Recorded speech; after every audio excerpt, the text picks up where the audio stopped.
Once upon a time, in a land painted with the colors of the rainbow, nestled between sparkling rivers and whispering woods, lay the magical kingdom of Aeridor. The castles in Aeridor weren't made of cold, hard stone. Oh no! They were spun from moonlight and held together with sunbeams. The tallest tower, where Princess Lyra lived, shimmered with 1,000 different colors, just like a soap bubble in the sun. Princess Lyra wasn't like other princesses. She didn't spend her days in the castle. Her greatest joy was her garden, a secret, walled wonderland behind the palace. This wasn't just any garden. Here, the flowers sang melodies when the sun rose, the butterflies had wings like stained glass, and the bees buzzed in perfect harmony,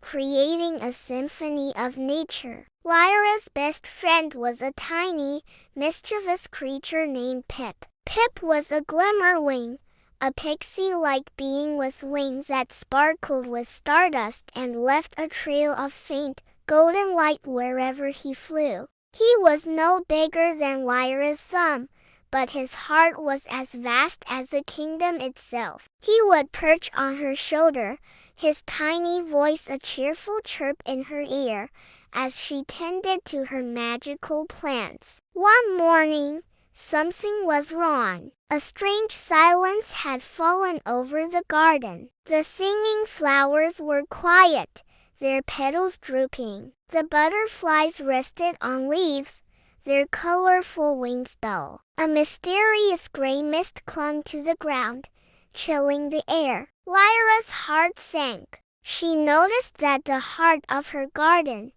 the magnificent Lumina bloom, a flower that glowed with a gentle, warm light and kept the kingdom vibrant, was fading. Its light was flickering, weak and pale. Pip zipped around the flower in a panic. Lyra, the Lumina bloom is losing its magic. Without its light, all the magic in Aeridor will fade away. Lyra knelt beside the wilting flower, her brow furrowed with worry. We have to do something, Pip. What does it need? Pip landed on a drooping petal. The oldest stories say the Lumina bloom is powered by the 3 essences of joy. A laugh from a happy child, a melody from a crystal cave, and a drop of morning dew from the highest peak of the Whispering Mountains. Determination shone in Lyra's eyes. Then that's what we'll find. We have to save our home.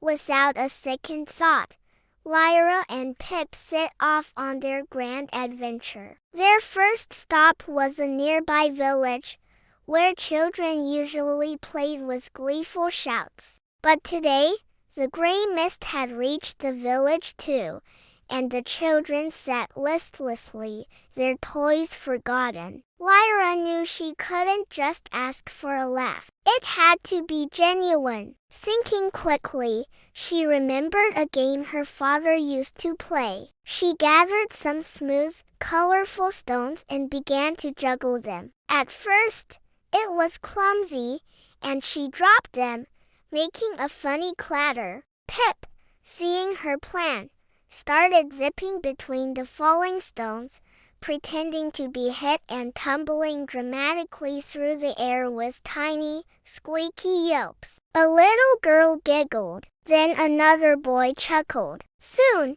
the whole group of children was roaring with laughter, their joyful sounds cutting through the gloomy air. A single, perfect, shimmering laugh detached itself from the chorus and floated into a small crystal vial Lyra held. The first essence was captured. The mist in the village seemed to thin just a little. Next, they journeyed towards the Whispering Mountains. Their path led them through the enchanted forest, where the trees had faces and loved to tell riddles. A grumpy old oak tree blocked their path. To pass, it rumbled, its voice like creaking branches.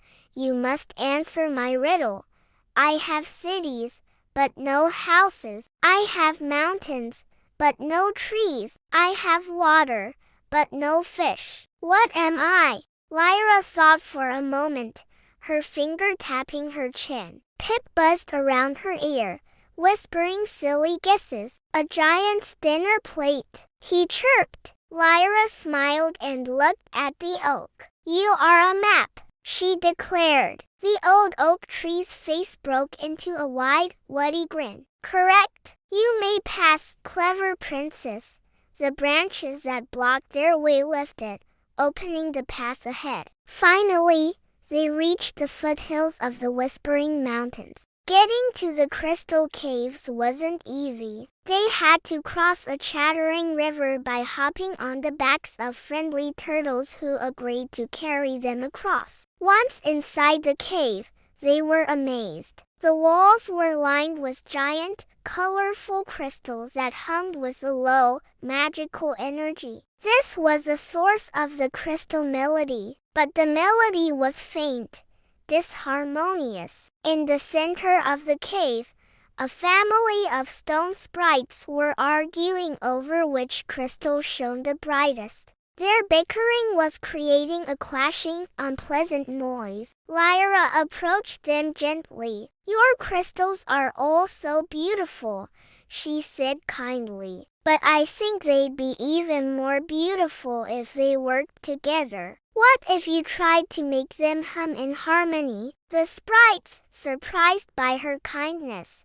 stopped arguing and looked at each other. They decided to give it a try. One sprite tapped a blue crystal, which let out a low note. Another tapped a pink one, which produced a high, sweet note. Soon, they were all working together, creating a beautiful, flowing melody that echoed through the cave. The harmonious sound filled the air, and a single, pure note, shining like a liquid diamond, flowed into Lyra's second vial. The second essence was secured. Their final quest was the most challenging, to climb to the highest peak of the Whispering Mountains to collect a drop of morning dew. The path was steep and windy. Pip, small as he was, did his best to help, scouting the path ahead and warning Lyra of loose rocks. As they climbed higher and higher, the air grew thinner. Just as they neared the top, a gust of wind knocked Lyra off balance. She started to slip, but just then, a magnificent griffin with feathers the color of the dawn sky swooped down. "Hold on, princess," it called in a noble voice. Lyra grabbed onto its soft feathers, and the griffin gently lifted her and Pip to the very summit. "The mountain spirits saw your courage and kindness," the griffin explained. "We wanted to help." As the first rays of sun broke over the horizon, a single, perfect drop of dew formed on the petal of a rare summit rose. It glittered with all the colors of the sunrise. Lyra carefully collected it in her last vial. They had all three essences of joy. Thanking the griffin, they flew swiftly back to the kingdom. They rushed into the silent garden and found the Lumina bloom, now almost completely gray. Lyra carefully opened the vials. First, she poured the child's laugh onto the roots. A golden light pulsed from the ground. Next, she let the crystal melody wash over the stem. The stem straightened, and green color returned to the leaves. Finally, she placed a drop of morning dew onto the center of the flower. An incredible burst of light erupted from the Lumina bloom. It was brighter and more beautiful than ever before. The light washed over the entire garden, chasing away the last of the gray mist. The flowers began to sing their sweet songs again.